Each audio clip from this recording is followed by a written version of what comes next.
Hi, good morning. I'm so sorry. I'm super embarrassed. Yeah. Hi, puppy. An undercover officer posing as a concerned driver knocks on the door of 74-year-old John Arthur Getreu. She tells him she accidentally hit his car while turning around in his driveway. I was turning around in your driveway and I accidentally hit your car. Which one? The one parked in the driveway. Do you want to maybe take a look to see if we should exchange insurance information? Take a peek. Oh man, I'm so sorry. So embarrassing. This elaborate ruse is designed to lure him out of his home. But John has no idea that the police are closing in on a secret he has kept for nearly 50 years. The moment John steps outside, the trap is sprung. Where's this car? Alright, watch this. We'll talk in a minute. Armed deputies from the sheriff's office move in to make the arrest. Anybody else in the house? No, my wife's at work. As he is being placed in the police car, still unaware of the true reason for his arrest, he compliments the officers on their clever tactic.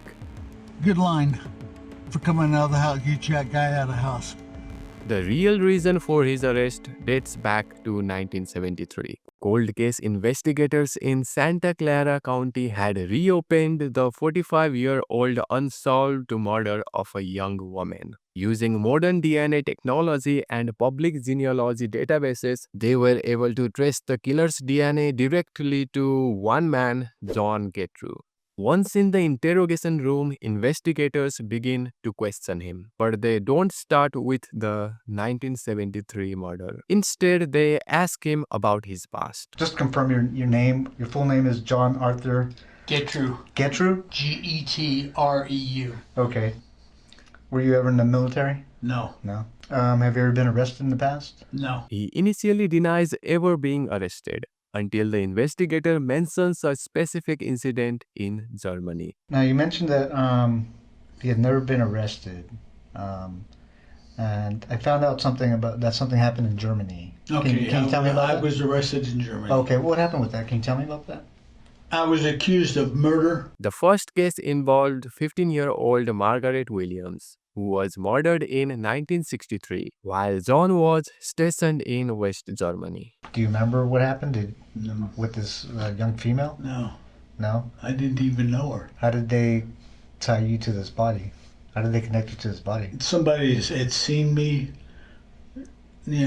walk that direction or walk towards a school or John was convicted for her murder in a German juvenile court and served nearly 7 years in prison before being released. With John's violent past established, the investigator pivots to the 1973 cold case of 21-year-old Leslie Marley Perloff, a Stanford graduate who was found strangled in the Stanford Hills.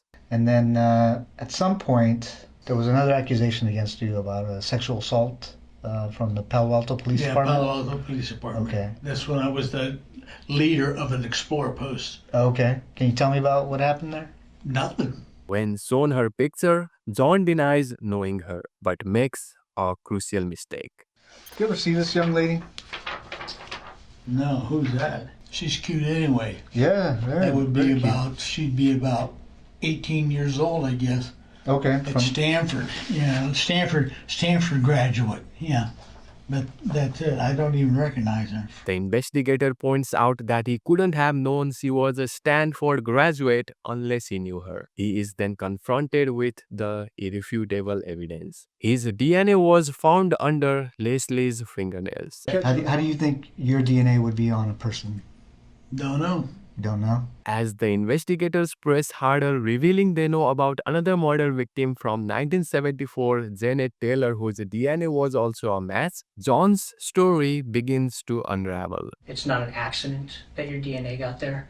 Your DNA and the type of DNA and where it is on the victim, there's no other explanation. Mm-hmm. You committed this crime. We know you committed this crime. Okay? Mm-hmm. What we don't know is why. And we're going to give you the opportunity to explain it to us. Realizing the evidence against him is overwhelming, he finally gives up. You had to have known this day was coming. Yeah, I knew that. why it took so damn long. I have nothing to say about it. Well, I'm going to put the questioning from here on, unless I'm represented by somebody in the courts. You'd like a lawyer? I like a lawyer. Okay. Thanks, John. With his request for a lawyer, the interrogation ends. John Getreu was later found guilty of the murder of Janet Taylor. In January 2023, he pleaded guilty to the murder of Leslie Perlove and received a second life sentence. He died of natural causes in prison on 22nd September 2023 at the age of 79, finally bringing an end to his decades-long reign of terror. So this was the story for today. Thank you for watching and subscribe for more interesting internet stories.